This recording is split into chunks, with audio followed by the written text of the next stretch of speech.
Hello, everybody, and welcome to this February live stream. Hopefully you can all see me and hopefully you can all hear me. I'm on Instagram. Hello, Instagram. I'm on YouTube. Hello, YouTube. Not TikTok today. We're sticking with the two platforms. But welcome all. Hopefully you can see me, you can hear me. I'm just going to do a little quick check because I'm kind of still new to this, just to see if I'm live. 16 watching apparently. Wow. All right. Great to see you. Hope you're all keeping well. Hope you've all had a good month since our last live stream, I think 26th, 27th of January. We have 15 people. Hit the thumbs up button in the chat. And also, whilst you're there, you can, in the chat box, you can tell me whereabouts in the world you are. It's always good, so good to hear where people are and where people are up to. Hello, Dublin community. People on Instagram are joining. Hey, Dermot. Hey, welcome, welcome, welcome. Good to see you all. Fantastic. Sweden, Poland, Limerick, beautiful places. It's so exciting. Please do throw any questions you have in the chat box. Oh, Dublin community, I want to support you. Good likes and followers. Wow, fantastic. Thank you. Great. I'm from Australia, but in County Clare now. Awesome. Wyoming, beautiful. Absolutely fantastic. Whoa, Prince Edward Island, David. Amazing. Really, really cool. Thanks for joining me, guys. Today, what's on the menu? Loads of questions, loads of requests for the live stream. We're going to try and get through everything. We've got an hour together. But do feel inspired to throw questions in the chat, and I'll try and get through as many as I can as we kind of stagger through. From Spain. Amazing. Hello in Spain. So cool. Very good. All different places. This is really exciting. So as we kind of get towards spring, the month of March, a big month over here in London for the bodhrán course, leading towards the 17th St. Patrick's festivities. Very, very exciting weekend for the bodhrán here in London. The Bodhrániers of London, the London Bodhrán Band, which I am a proud member and founder of, will be making a splash on the main stage of Trafalgar Square for the St. Patrick's Day celebration. So we're so excited for that. So if you're in London, please do put 17th of March, Sunday the 17th of March in your diaries and come and join us. It's going to be such a big party. And we're going to be doing a really, really cool sort of little feature. I can't really give too much away at the moment, but I promise you it's going to be big, it's going to be loud, it's going to be really, really fun. And the day before the 16th in the London Irish Centre, the wonderful London Irish Centre in Camden, just off Camden Square, very iconic part of London. The London Irish Centre is on the 16th of March. We're going to be performing the bodhrán band with the London Irish Voices, which is really, really exciting as well. A beautiful 45, 50 member community choir made up of London Irish Voices, led by brilliant Natasha Lohan. And we've got a really, really exciting program sort of cooked up for that too. So that's going to be really, really, really fun. So that's the 17th of March. And I had a question just before I came on the live stream as well about my online courses. So if you don't know, I have an online course called How to Play bodhrán, Begin Your Journey. And it sort of covers off all the foundations and fundamentals of playing the bodhrán, certainly the way that I play the bodhrán. And the question was, what am I doing next? When's the next course? When's the next follow-up? And I've been working on this for the last year.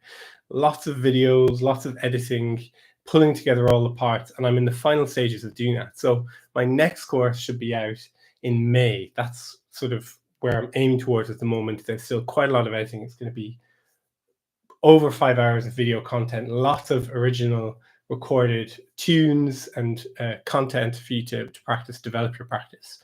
So really, really excited about that. If you have any questions about any of that, you can always just ping me an email through my website. If you go to teachable.com, bodhrán.teachable.com, you can find the course, and that's where the second part of the series will be added as well. Hey, Instagram. Who are your favorite bands when you're growing up learning to play? That's a great question. Definitely one of my favorite players growing up was Evelyn Glennie, Dame Evelyn Glennie, very brilliant percussionist from Scotland, playing all different percussion instruments. I was very, very inspired by her approach to sound, as well as, you know, different percussion instruments. That was very influential, I think, for me. And I was kind of, you know, developed my own playing. Yeah, that was probably one person who sticks out. So many amazing places: France, Australia, Virginia, London. Hey, Francesca, amazing. Northumberland, fantastic. North Carolina, brilliant. Loved the recent bodhrán documentary. Awesome. From Canada. That's so good to hear. You can check that out. That's over on YouTube as well. Also, the next couple of months are going to be crazy. So this will actually be the last live stream until May, because I'm totally flat out in March, and then I'm away for much of April in Japan. So the next one will be in May. But also in May, I'm going to be doing a bodhrán fundamentals workshop, where four Sundays, consecutive Sundays, where I kind of go through all of the fundamental sort of material that you need to get your practice going. So you can check that out on my website as well. And just kind of blabbing on while people are arriving, because I know the first couple of minutes everyone is kind of tapping into their stream, and it's good to start once everyone is here. So that's kind of all the notes for today, team. But really glad that you're here, and we're going to get going. So we're going to start with a little bit of a physical warm-up. We're just going to shrug our shoulders up, back, and down. Just going to get into our shoulders. You know, it's still a bit cold outside. It's not quite bright yet. Almost bright at 6 p.m. Not quite there yet. We're just bringing a bit of physical movement into the shoulders. We can shake out any tension that we have. Bring our hands together. Give them a little bit of a warm-up. Squidgy, squidgy. So many great locations from Paris. Amazing. What a great place. So many great places.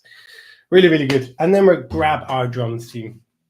So you all know at this point in the game, I'm banging on about it all the time, about the 4 points of contact. But this is really, really crucial for setting up practice on the bodhrán. Okay, so 4 points of contact. You're going to be sitting up nice and tall.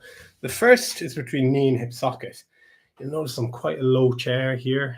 Yeah, so that joint between the knee and the hip socket, the femur bone, can be really sort of strong, stable. Yeah, secure. That's the first point of contact. We're going to roll the drum in alongside the body, the side of the body. Second point of contact. Yeah. Then the third, the crux of the elbow on the rim of the drum here. And then palm of the hand pads the fingers inside the drum at the back. And we can just shake our wrist, shake it all out, and have a look down at the tips of your fingers. They should be moving pretty quickly. And bring them in towards the heart and over towards the drum. Very nice. Down, up, down, up, down, up, down, up. And down, up, down, up, down, up, down, up. Good stuff, team. And then see if you can relax your wrist, maybe 5% more. Down, up, down, up, down, up, down, up. Down, up, down, up, down, up, down, up. Now here's one for you. Have a look down to the tips of the fingers, and now bring the knuckles into the skin of the drum. So we're curving the hand in towards the body. Hello from Switzerland. Hello. And then back out to the tips of the fingers again. And you can tap your foot. And then bring the knuckles back into the skin of the drum. So we're just playing around with movement. We're going to go to half speed in 5, in 4, in 3, in 2, and half speed. Up, down, up, down, up, down, up. Now attempting to get the elbow involved here. We're going to focus on the wrist. Tonal hand just chilling out in base position. Not pressing too hard, just keeping everything nice and soft. Down, up, down, up, down, up. 48 people. Welcome, everyone. So nice to have you. You're just getting warmed up if you've just joined us. You can tap your foot. Tap, tap, tap, tap. And just for fun, we'll get the elbow going. Why not? You live once. If you haven't already hit the thumbs up button, please do. Everyone says it's good for the YouTube algorithm. Whatever the YouTube algorithm is. Down, up, down, up, down. Down, up, relax the shoulders. Sit up tall, and hopefully everyone is breathing into the nose, out through the ears, into the nose, out through the ears. Hey, 26 likes. Woohoo! YouTube are going to be happy. Give me 10 more. And 9, and 8, 7, 6, 5, 4, 3, 2, 1, done. Beautiful team. Grab your tipper of choice. For me, my cool rod. Feeling this one tonight. Check out my tippers on my website. They're all sold out at the moment. I just finished a batch, I think, last weekend, 10 days ago. They went so quickly. But loads of people really enjoying those, which makes me so happy because I've been making these tippers, you know, myself and modifying tippers for years. And it wasn't until during the pandemic that I kind of had all that time to kind of really sort of source the right materials and make kind of larger batches. Hey, fantastic, Martin, loving it from Belfast. Excellent. Really happy to hear that. So it makes me so happy that people are enjoying them because that's what it's really all about, isn't it? You know, it's lovely. So cool today. I'll show you a few of the other different tippers that I've also been testing out with my students. Some bigger, chunkier tippers, if you'd like as well. And hopefully going to launch these during the summer when I've got a couple of weeks to get to my studio and just sort of turn them and get them all sort of set. But excited to share with them, those with you in due course too. Certainly my students enjoying them, who've been testing them out for me. Yeah. So how do we hold it? How do we hold a stick tipper, whatever you want to call it? Kipping, bone. When I started playing, that's what that was called. It was called the bone, mid-90s, you know? So tipper tends to be what we call them these days. But anyways, I hold it a bit like a pencil, giving you lots of different angles here. And then I just walk the hand back. And then I allow the tipper to fall into that kind of groove between the thumb and the pointy finger, you know? So it's almost kind of like that. And then we have that pencil and walk it back. Just giving you lots of different angles in case that's helpful. So I'm keeping it as relaxed as possible, you know? Now there's lots of different grips, of course. Some people holding it more out kind of towards the tips of the fingers. Great, that works for you. Brilliant. Just showing you what's been most effective for me. And I've tried all the different grips over the years and stuff. This one tends to be the one that I kind of, you know, enjoy the most. Yeah.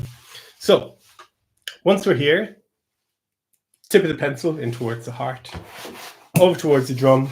We find that nice 45-degree angle. Keep those shoulders nice and soft.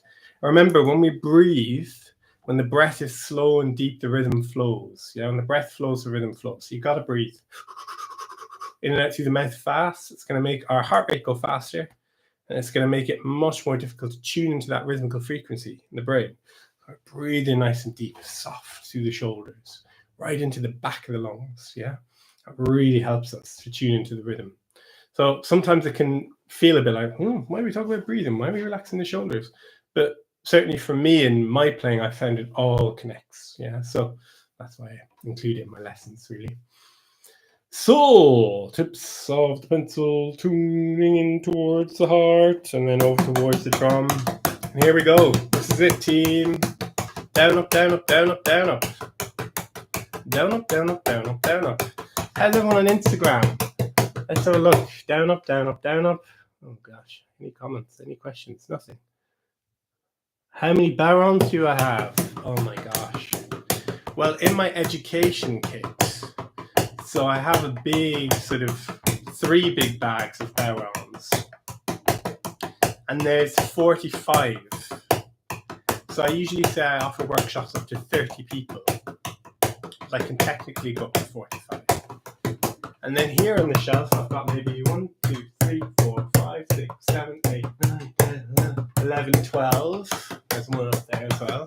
And then over there, I've got a couple in cases. I don't know.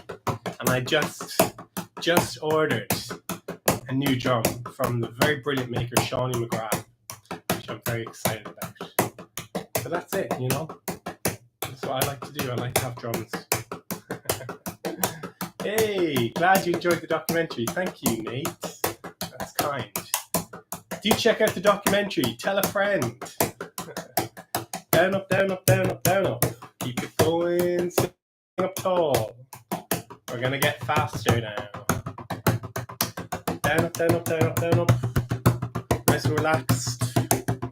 keep thinking of your 4 points of contact. Knee to femur, or knee to hip, side of the body, palm of the hand past the fingers, crux of the elbow. Give me 10, 9, 8, 7, 6, 5, 4, 3, 2, 1, and done. Beautiful team. Awesome. So hopefully we're feeling nice and warm as we kind of are getting into our practice. I always say, whether you've been playing your instrument all day or whether you took it out of the box the last live stream just over a month ago, always good to take that time to tune into the musical part of the brain and the physical body, the parts of the physical body that we actually need to play this instrument. So always good, I think, for any musical instrument, including the bodhrán, yeah? And there is something so intimate about having the drum under the arm connected to the body as well, So always good to just take a little bit of time to tune in and connect with what we're actually doing using our brain, using our body as well, yeah? So what I want to have a look at first, I want to teach you all a little technical exercise. This is really, really good for control. Yeah, so we always, when we talk about technique, we always sort of try and pin it to, is it sound production, is it control, is it speed, is it dynamics? What are we kind of focusing on? And this one is all about control. And when I say control, I mean in the playing hand, yeah? So I'm going to give you some exercises for the tonal hand in a minute, yeah?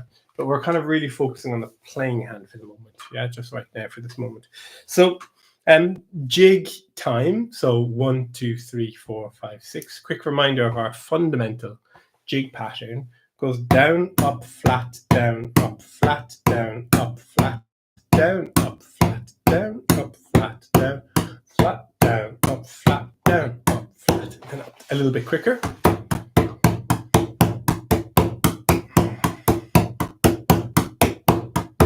Amazing, your first time playing. Awesome. Delighted. Hope you're having fun. So this is our jig time. And then a bit faster. 1, 2, 3, 4, 5, 6.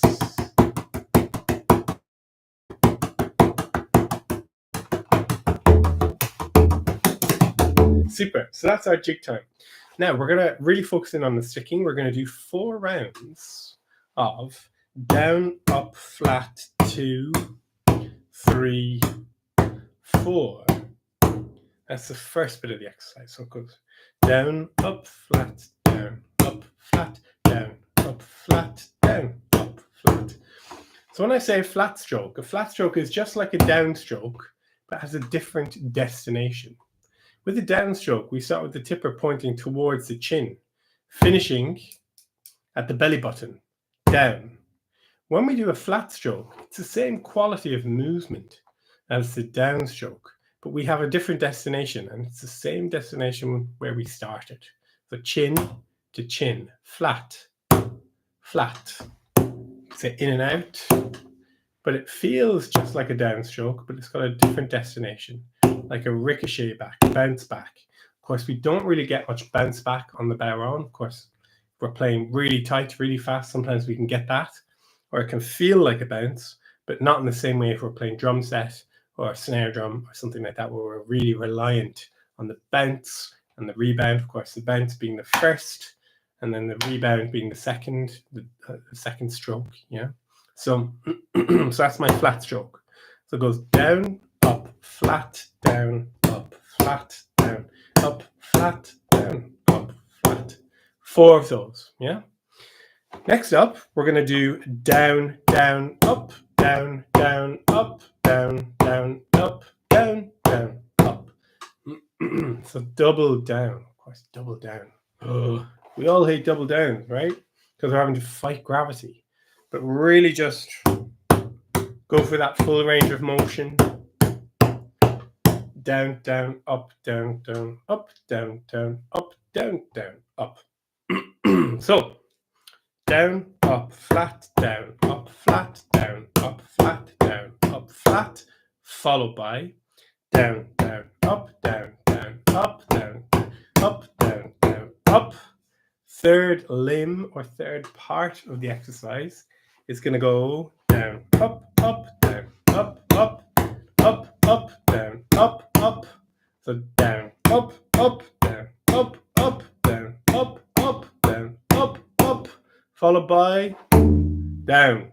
Okay, so it's going to go down, up, flat, down, up, flat, down, up, flat, down, flat, down, down, up, down, down, up, down, down, up, down, down, up, down, up, up, down, up, up, down, up, down, up, down, 2, 3, 4, and again, down, up, flat, down, up, flat, down, flat, down, up, flat, down, down, up, down, down, up, down, down, up, down, down, up, up, down, up, up, down, up, up, up, up, down. We give it a couple of roll arounds this, yeah? Down, up, flat, down, up, flat, down, down, down, down, down, down, down, down, down, down, down, up, up, up, up, up, up, up, down. 2, a bit quicker, 3, 4, down, up, down, down, up, down, down, down.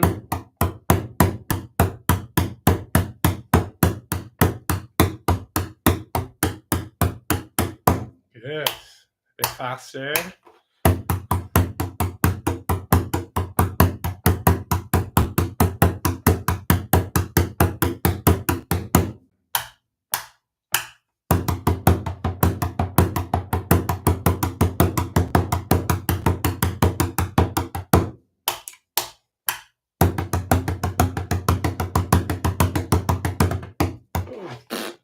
Fail.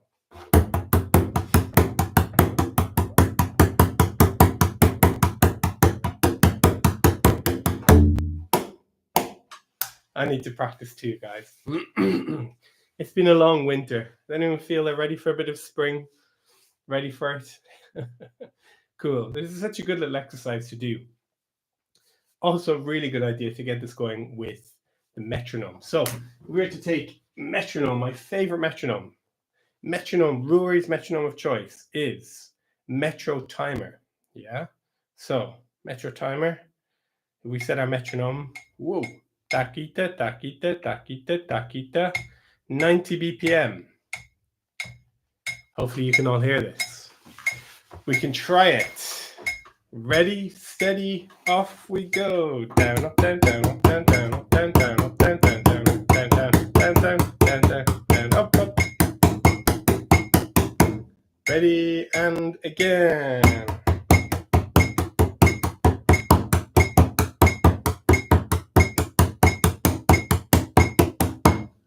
Couple more rounds. This is good.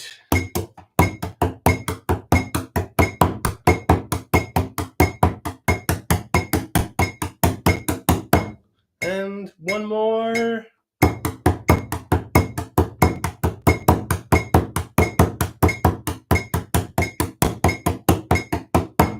Super duper. That's 90 BPM. That's like a good challenge, right? So what I'd recommend then is notching it up to, let's say, 90, 95. So it will feel slightly faster, but not so much that it totally throws us. Yeah. So it doesn't feel massively faster, but it is. Yeah. So ready? 1, 2, let's go.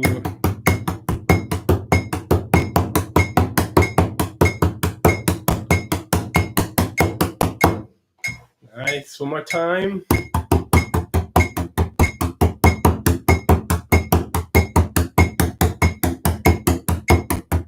One more for luck. Let's do it.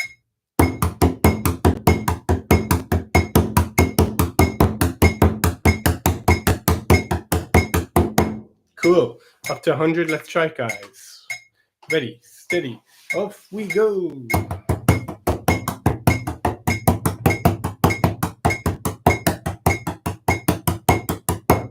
Nice. Couple more of these.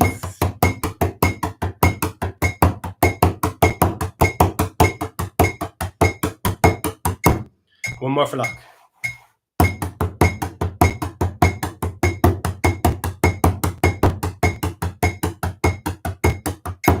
Nice. Good. So you can keep that going round and round. So So that will be 6/8. You could do that. That would be a 6/8 time. That would fit really nicely with a jig. But remember, these technical exercises wouldn't necessarily be playing this rhythm necessarily for a jig. It's not maybe going to be the most musical thing that you could do, but great for building the technique. Hey, look at all this stuff on Instagram. Great. Need the snow to melt before spring can start. Yes, absolutely. Do I play with the hands sometimes? Mainly for warming up. That's a great question. Does the depth of the rim affect the amount of bass, so you can still get really low bass on the thinner rimmed drums? That's a great question. Very hard to say specifically. Some drums can be very, very, some quite bespoke bodhráns can be very, very deep, and they have a very, very bassy sound. But usually the bassiness, the most kind of bassiness will come from the actual skin itself. Yeah, so if it's a thin skin with tape, you're more likely to get a very, very bassy sound. We're talking about fundamentals of sound, like an actual bassy sound. Now, when I say bass, when I'm playing, my tonal hand is on the back of the skin.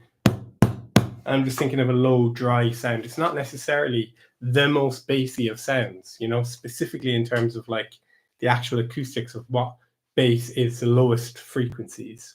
So I think it's very hard to pin it on one thing. Certainly, I know the idea is that when the rim is deeper, there's more space for the kind of the bass frequencies to resonate.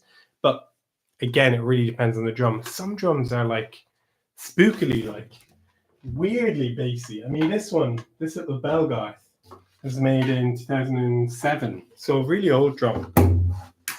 If I get my new bass rod, this is one of my new tippers, it's called a bass rod.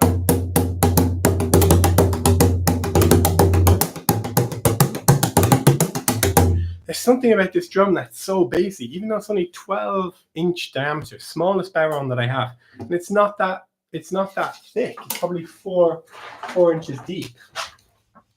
So, 5, yeah. So not really thick if you think of like 7, 8 inches, yeah.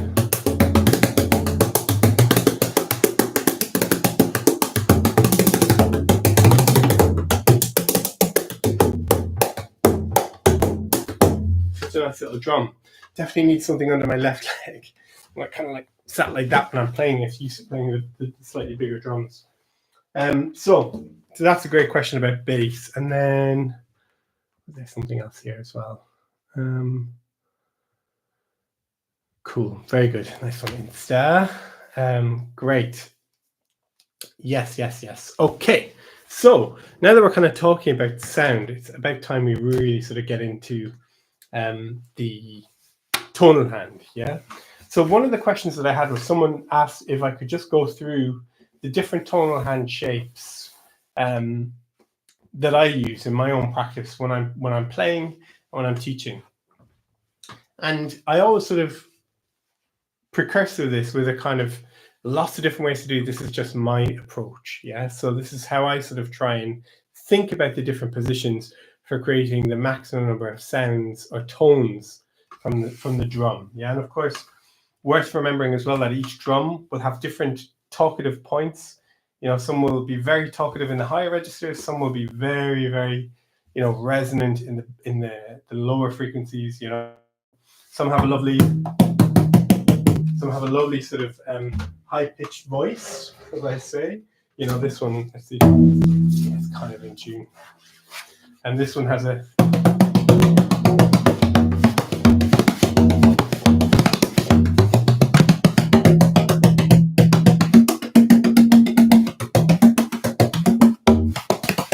needs to be tuned a little bit, but you can hear. Hopefully that microphone will pick it up. You can really hear how talkative it is in the higher register. And that's quite a thick goat skin. Yeah, very nice Brendan White drum there. And also lovely old style tacks on, which are really nice for just catching on the almost like a guiro. Very, very satisfying. What else is there? Everything's falling over. So that's kind of all for now on that. have these little door stops because I like to just pull them up and then put those in underneath just to make sure they don't roll away. The bodhráns are haunted, yeah? The spirits of the goats are like, they're always wanting to roll everywhere, you know? And you can get these lovely stands, bodhrán stands, but you know, I have so many, I just throw them up there and they have these little door stops that are really, really handy, you know, off Amazon for like £3 or something like that. So, you never have too many bodhráns, right? Never ever regret a bodhrán purchase. At least I haven't anyways. So, right, moving on to the tonal hand. Yeah, so I had a really good question about this. Someone asked, you know, talk me through, you know, all the different tonal hand shapes, how we get from one to the other, and so on. So I'm going to go through it all now, but I'll really, in my new course, my intermediate course, I'll be really breaking this down in detail and looking at all those different sounds. We're going to do it now as well, but just in the case that you really want to deepen your practice, that is going to be the go-to place for you to really get the full package on that, okay? So first, palm of the hand, be napith, and the pads of the fingers. We look at our left hand, our tonal hand. We've got 3 pads on each finger, yeah, and our thumb. Put all of them on the skin of the drum, right? Got lovely, lovely, warm bass sound. Should feel dry, yeah? Bower, dull, yeah? Deafness. Thuddy almost. It's our bass sound.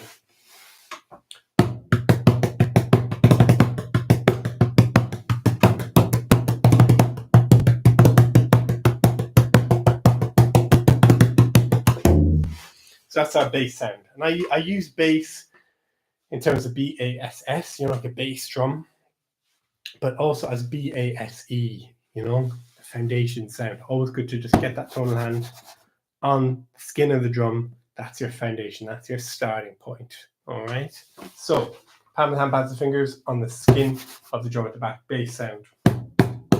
Now from here, the tonal hand is going to slide up inside the drum till the tip of the thumb hits the shell of the drum. Now, on different drums, sometimes you've got kind of different tuning systems and things like that you might have to modify. But certainly here for the drums that I'm playing, it's important for that to be as kind of clean as possible so I can move my tonal hand very, very freely. Yeah, that's like going from here to here. Yeah, tonal hand slides up inside the drum and then out. Yeah, and it's almost like a shelf. You can see the tip of the thumb is still connected here. This is very important for me because when I'm playing, not that, whoops, not that anyone is going to be pushing me when I'm playing, but you can see that it still is connected to the skin of the drum, creating stability for the drum. So it's not going to be rocking and rolling all over the place. Now, if I brought my whole hand up like this and my thumb wasn't on the skin, you don't have the same stability as when the tip of the thumb is there. If you feel the tip of your thumb, it's bony, yeah? And that means that when it's touching the skin, it won't actually dampen the sound, or at least barely dampen the sound, you know? So really think about that tip of the thumb. Now, obviously, if you need to modify, that's absolutely fine. Just checking on Instagram. It doesn't seem to be like refreshing the comments, but hopefully I'm catching everyone's questions as they pop in. Nice to see you, Instagram. How are you all doing? Tell me where you're dialing in from. And if anyone is joining us on YouTube, welcome, welcome, welcome. Make sure to hit the thumbs up button. Subscribe to the YouTube channel. Why not? Join us on this journey. Bodhrán. Always tip the thumb connected to the skin of the drum where you can. You know, if you're moving super, super quick, you know, this is tricky, right? But always kind of looking to keep that form or that shape if you can. Yeah. So the bass and the open sound. Bass to open. Yeah. And it's a very natural movement, even on a bigger drum. Let's see what I have here. 18.75. Oh my days. Look at this.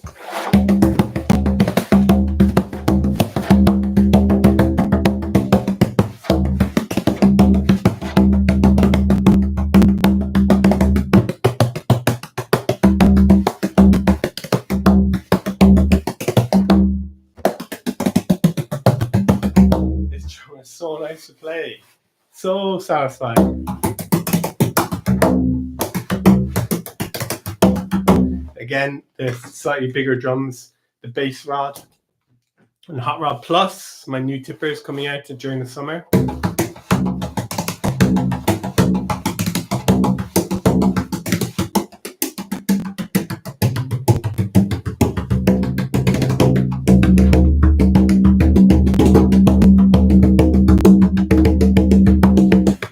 Tonal is connected. So it's a very, very smooth movement, small movement. It takes a bit of time to get used to it. I'm going to say to me, well, no, why just play like this? Of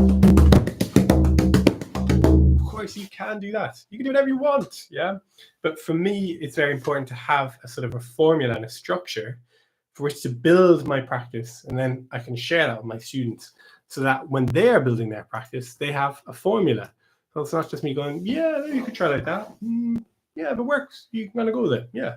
I kind of say, well, this worked for me and this was really effective for me and my students. So maybe this will work for you too.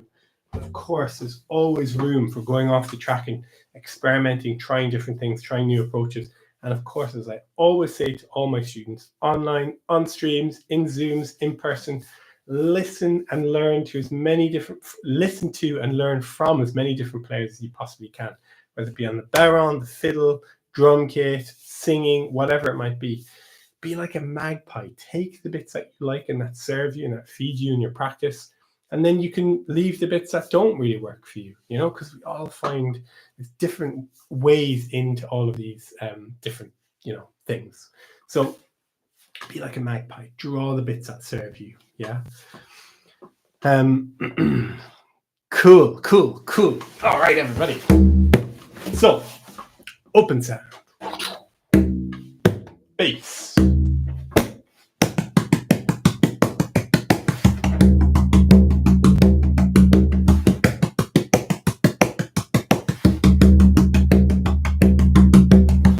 Bass to open. Now we're going to practice this little transition from open to bass. We're going to do 4 opens. 1, 2, 3, 4. Moving to the bass. 1, 2, 3, 4. 1, 2, 3, 4. 1, 2, 3, 4. 1, 2, 3, 4. You can count out loud if that helps. And now starting to smooth out the movement. To the bass, back to the open. To the bass, 2, 3, and 4. Open and open and open and open to the bass and bass, bass, bass, bass. Nice one.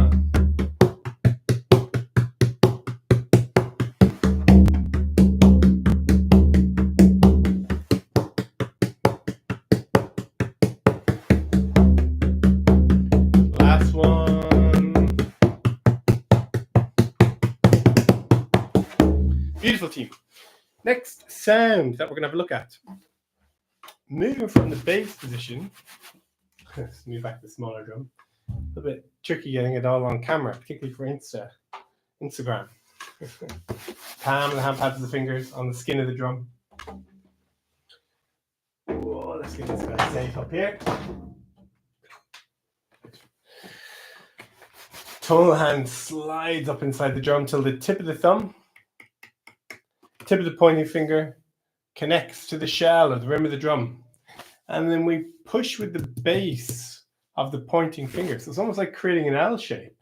And we press into the skin with this bone here. Yeah? We press into the skin. When we strike in that little triangle that we've created using the pointing finger and the thumb, we create a high-pitched sound. I call this the pop sound. Now, just because we call it a pop sound doesn't mean it needs to be like, you know, Catwoman cracking the whip. You know? I keep it tasty. Yeah, not too loud. High-pitched sound. Maybe I should just call it high.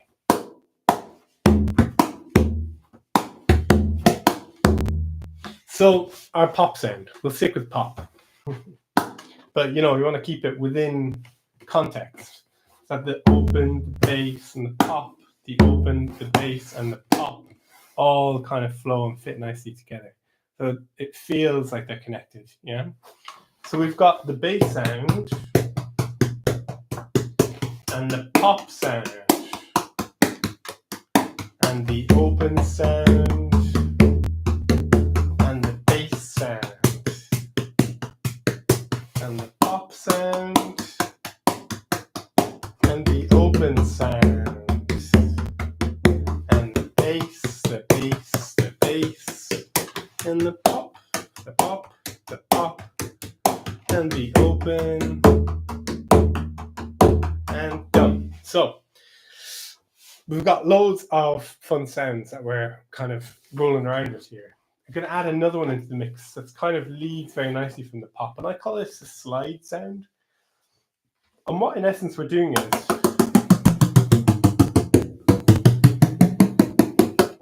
we're creating a slide in the tone of the drum. So the actual intonation of the sound is going to slide from high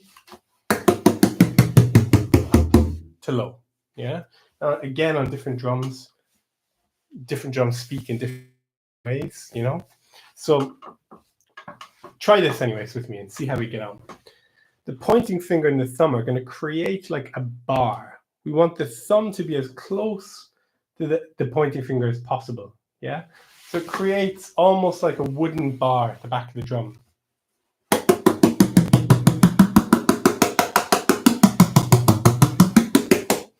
And we're just going to slide from a pop position, a pop-ish position. That's our pop position. Thumb is going to drop down. Just going to play around with that for a second with some flat strokes.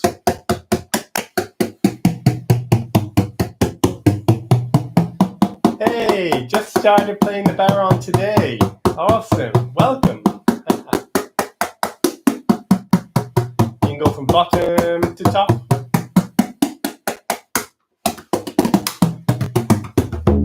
Yeah, so I call this the slide sound. Yeah, so a little exercise that we're going to do. We're going to go 4 in the open, 4 in the bass, 4 in the pop, 4 in the slide, 4 in the open, 4 in the bass, 4 in the pop, 4 in the slide, 4 open, 4 in the bass, 4 in the pop, and slide, slide, slide, slide, 4 in the open. Make them tribal. Bass, up, up, up, up, slide. We're going to do a quiet one now, a quiet.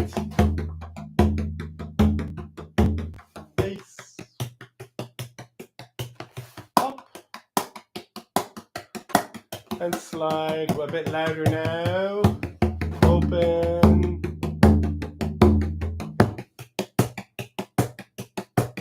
Up, up, up, up. Slide, slide, slide, slide. A bit faster now.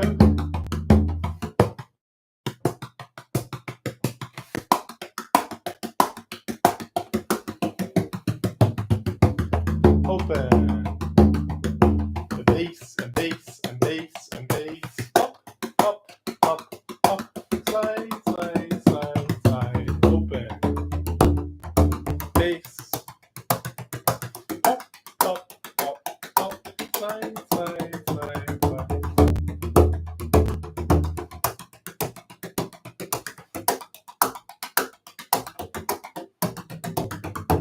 Full speed.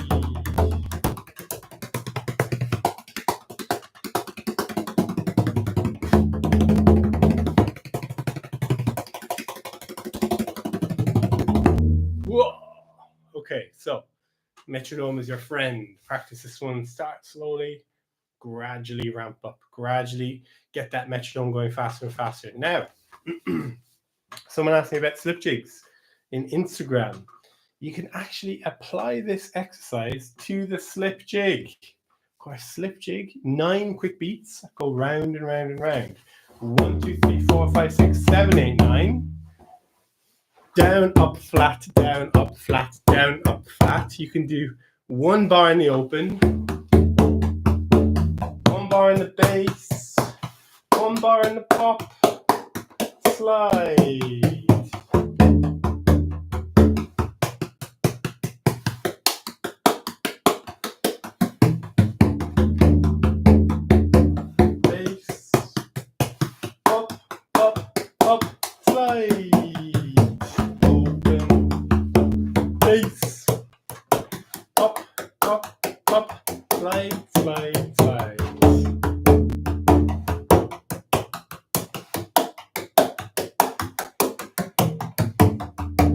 Quicker.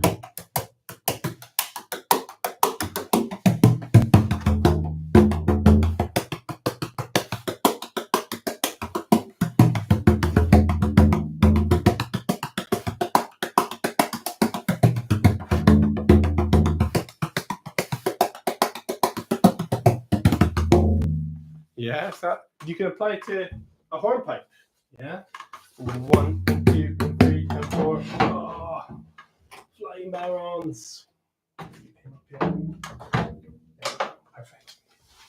Down, up, down, up, down, up, down, up, bass. Up, up, up, up, slide. And open. Bass. Up. Open, open, open, open, bass. Up, up, up, up, slide.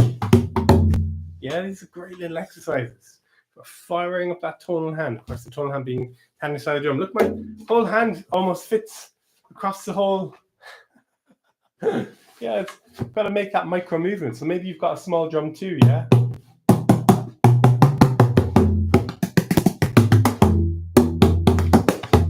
So you just got to find those sweet spots, you know? And every drum will have a different kind of different need, you know, in terms of the size, in terms of the thickness of the skin, how well it's broken in. If it's a more traditional bodhrán, like a bodhrán without tape, you know, they take a little bit of time to break in and for the skins just to kind of settle, yeah? Particularly if it's been made very recently. But that should be something that is liberating, you know? I think we live in a world where we kind of want to buy something off the shelf and for it to sound exactly what we want it to sound like straight away. Sometimes we've got to work a little bit at that sound, you know, particularly on the more traditional drums. You know, this lovely drum, very similar to a Charlie Byrne, this one made by Shawnee McGrath a few years ago for me. So this one.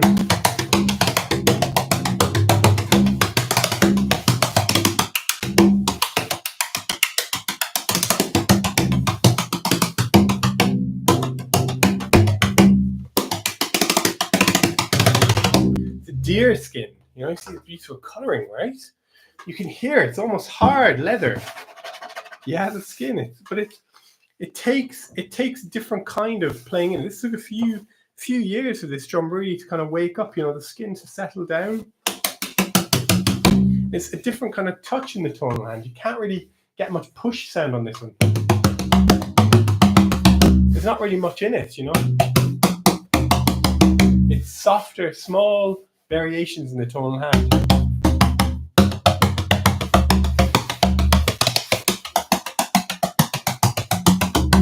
But if you look at this drum, oh gosh, I don't know what you can see, but you can see the veins in the skin there.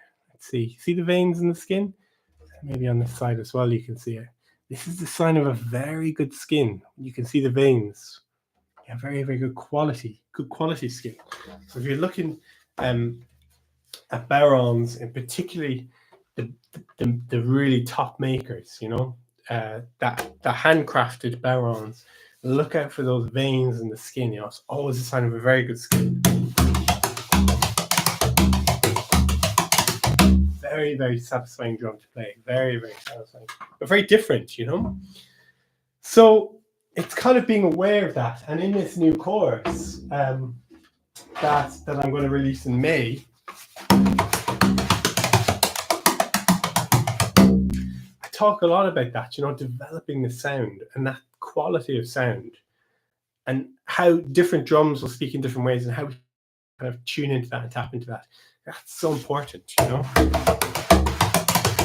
because we can do all the flashy stuff in the playing hand, and we have practice, you know, all the tonal hand shapes and getting from one to the other and making them really flow and really smooth. We can't get that really nice, warm, earthy bodhrán sound, you know. We can't really think about that and work at that, develop it.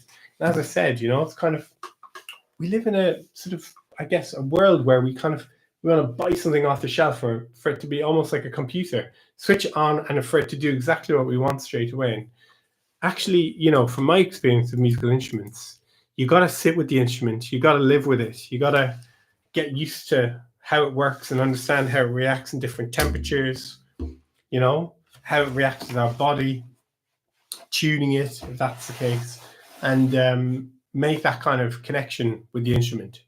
And then when you do, of course, that's when it really becomes, you know, unique and special. And we find that kind of connection to the sound that the drum produces and what it can produce. You know, because different drums will have different strong points, you know. Oh, I keep putting drums in the floor. It's never a good idea. You know, the example as well that I use is this guy. This is Tamora, this kind of contemporary style Tamora from southern Italy, you know. This is just essentially like a bodhrán in a way. It's got a million jingles on it. But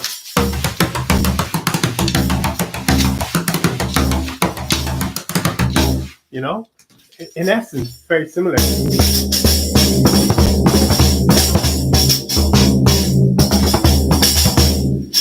Usually played with the hand, of course, you know, the stick.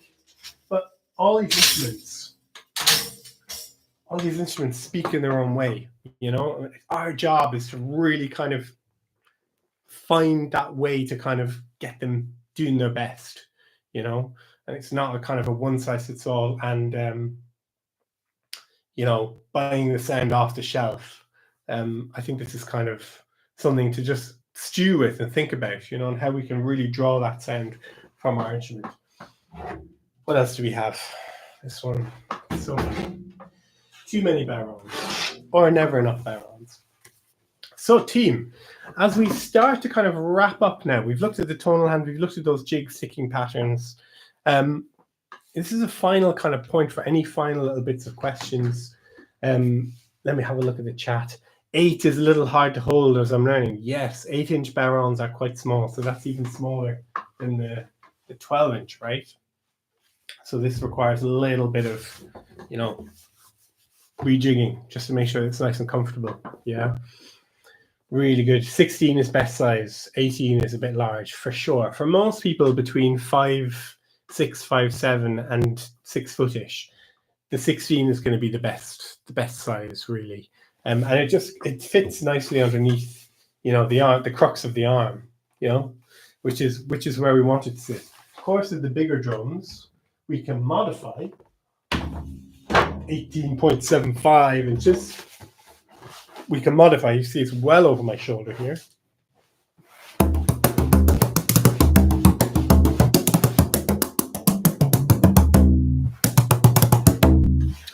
So just finding that kind of sweet spot where we can move and be comfortable whilst we're playing, not getting tense or creating tension. Yeah.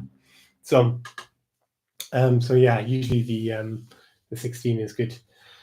Drum sizes relate to a key. They can do, but then you have anomalies because the skin is quite thick. This is a very small drum.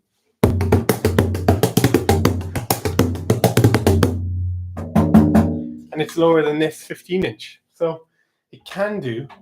It's trying to find the best sound from the drum. And if you're used to kind of A's and G's and C's on the piano and things like that, D's, and you're familiar with notes, you can find the note that the drum sounds best at.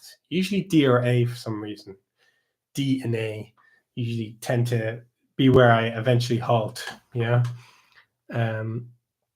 Great question here about the cutaway in the rim. So none of my drums have a cutaway purely because of the way that I support the drum. I think some people who play the drum in front of the body have a cutaway because they need to kind of get the arm in, and they don't want to have to bend the elbow too much.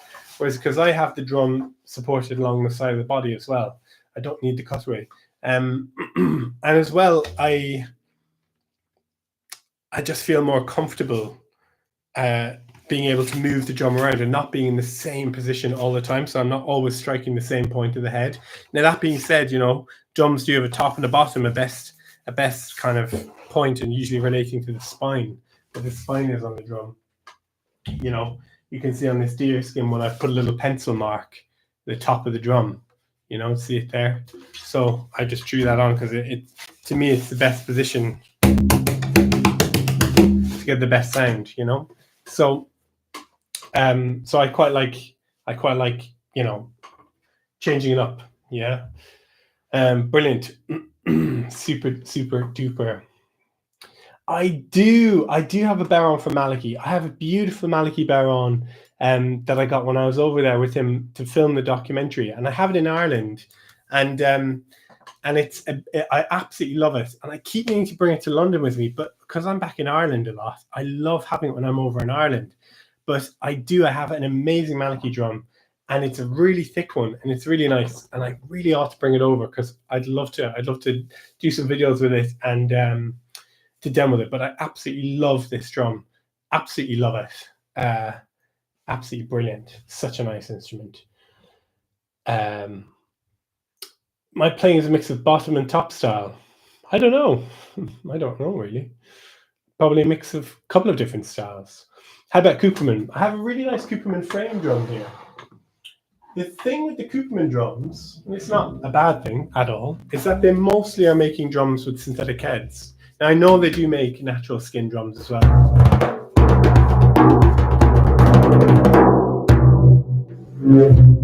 It's such a cool drum. Synthetic head, you can get all kinds of weird and wonderful sounds from it. And I did play one of their bodhráns several years ago, like quite a few years ago now. It was very, very tasty. Yeah, I guess because they're over in America, I don't really we don't see them as much this side of the pond, but very, very brilliant makers, very brilliant makers. I can't. Are they based in Maine? I think kind of New England or something like that. I'm trying to remember. Anyways, they make beautiful stuff, beautiful snare drum sticks as well. Great question. What about the bar at the back, just as we're wrapping up the stream, team. So very often you see the crossbars at the back, and as those of you who've been here throughout the stream will have noticed that I'm moving my tonal hand a lot when I'm playing. So if the crossbar is there, I wouldn't be able to do that. Now, if you want to just play the bodhrán in one position, you can leave the crossbar in, of course. But certainly from my style of playing, I do take it out, and I do saw them. I've got a couple of different little craft saws, but if you get a craft saw for like £5 or £6 or $1 or whatever, and you pack the inside of the bodhrán with towels, beach towels or whatever, and then just very, very gently work away at the middle. Usually they just come out, very, very easily. Or indeed, if you're having a bodhrán made, just talk to the maker and say, I don't need a crossbar, and they'll leave the crossbar out. So the drums do not need them. If you see tambourines and all kinds of frame drums over the last 400, 500 years, up to 2,000 years even, you can see that they don't have crossbars at the back. So the way that the drums are built, they don't actually need the crossbar. But because the bodhrán was used traditionally for the wren hunt on St. Stephen's Day, and some of the older kind of styles of playing, they would just grab onto the back. Usually it was actually a piece of wire, 2 cross wires, and they would hold on to that. That became 2 pieces of wood, and then it kind of just all became sort of ingrained in how the drums were made. But it's not required at all, actually. So whatever serves you, and you can leave it in if your hand can move very freely. In fact, a couple of my students who have beautiful handmade bodhráns, just leave them in because they can move their hands and it doesn't get in the way. So it's a really, really cool thing, just to have to think about. Cool. Team, this has been very, very lovely. Happy February. Where are we? 27th of February. It's going to be March. Whoa. Thank you all so much. Instagram. Good night, Instagram. Thank you for joining us, and see you again soon. I'm going to stop that on Instagram.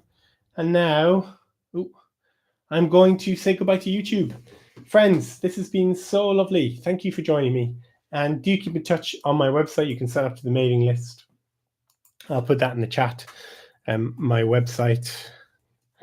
And that's where I put all my new information as it comes out. I send, I think it's been blocked. Lol. My name.net.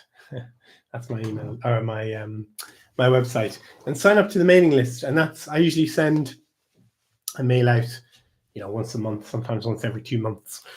And hopefully be back on for these lives in May. Yeah, so have a very good start to spring. And thank you all so much for joining me. And I shall see you when I see you next time. All right. Bye-bye, guys.